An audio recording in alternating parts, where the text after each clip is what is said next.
Kapal tenggelam di perairan Selayar, Sulawesi Selatan, dan saat ini sudah bergabung bersama kami kali ini Andi Sultan, Kepala Seksi Operasi Basarnas Makassar, Sulawesi Selatan. Pak Andi, selamat sore. Selamat sore, Bang.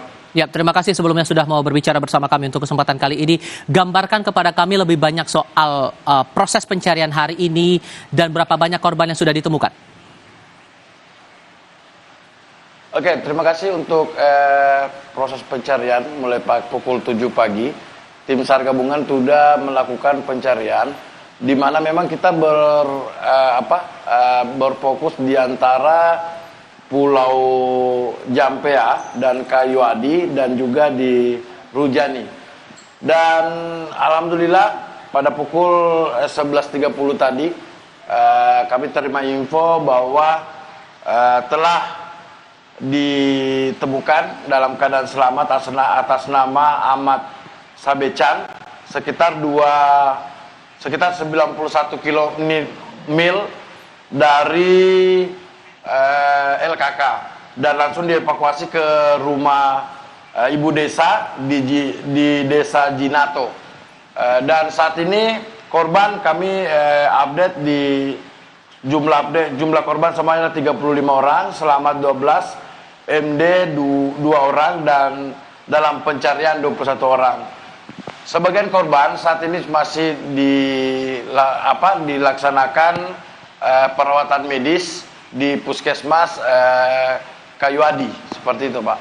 Oke, masih ada 21 orang yang dicari. Tantangan apa yang sebetulnya masih dihadapi oleh tim SAR gabungan sampai dengan sekarang? Adakah kendala cuaca atau ada faktor lain, Pak? Ya, untuk saat ini kita kendala di cuaca karena memang di Selayar ini adalah musim barat yang dimana angin dan gelombang tinggi yang di perairan di sini yang susah untuk kita prediksi. Maka dari itu tadi Kepala Kantor SAR Makassar Pak Meksianus melakukan langsung dan tim melakukan koordinasi dengan ATC Makassar untuk agar mengarahkan pesawat yang melintas di daerah kecelakaan tersebut bisa memantau juga apabila ada informasi atau melihat yang dicurigai bisa melaporkan ke kami, seperti itu. Oke, berpacu dengan waktu ditambah dengan cuaca yang menjadi tantangan besar di sini. Langkah strategis apa yang kemudian dilakukan SAR untuk memastikan ke 21 korban lainnya ini bisa ditemukan kondisi apapun itu, Pak? Siap. Untuk yang kita, karena di sini memang masih ada 21 orang. Mudah-mudahan 21 ini segera kami temukan.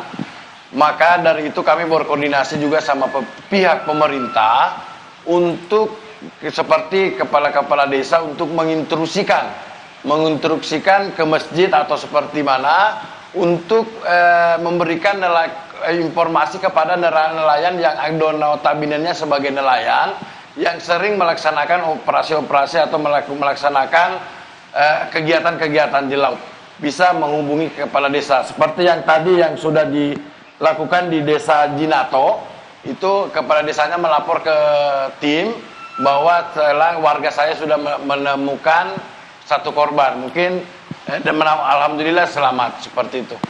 Oke, untuk profiling sementara yang dilakukan tim Basarnas untuk kapal Dewi Jaya 2 ini memang untuk kapal pengangkut ikan kah? Ya, untuk kami terima dari manifestnya yang tadi itu ada 35 orang, memang di situ tertulis kapal jenis penangkap ikan. Dan tindak lanjut apa lagi yang mungkin dilakukan untuk mendalami lagi kapal ini sebetulnya dan fungsinya begitu untuk bisa mendalami lagi duduk perkara dari perkara ini, Pak? Ya, untuk seperti itu mungkin dari pihak Sabandar atau KNKT yang akan mendalami proses-proses dari seperti apa kronologis. Kami sebagai Basarnas hanya untuk melaksanakan pencarian dan pertolongan. Oke. Untuk sementara waktu itu dan laporannya. Ya, silakan Pak. Tambahannya singkat saja. Dan koordinasi juga dengan Sabandar Jampea untuk juga memberitahukan kepada feri-feri kapal-kapal yang ada di sana. Seperti itu. Baik, doa terbaik untuk Anda dan teman-teman tim SAR gabungan yang masih melakukan pencarian sampai dengan saat ini. Pak Andi Sultan, terima kasih sudah berbicara bersama kami kali ini. Selamat sore, Pak. Siap, terima kasih.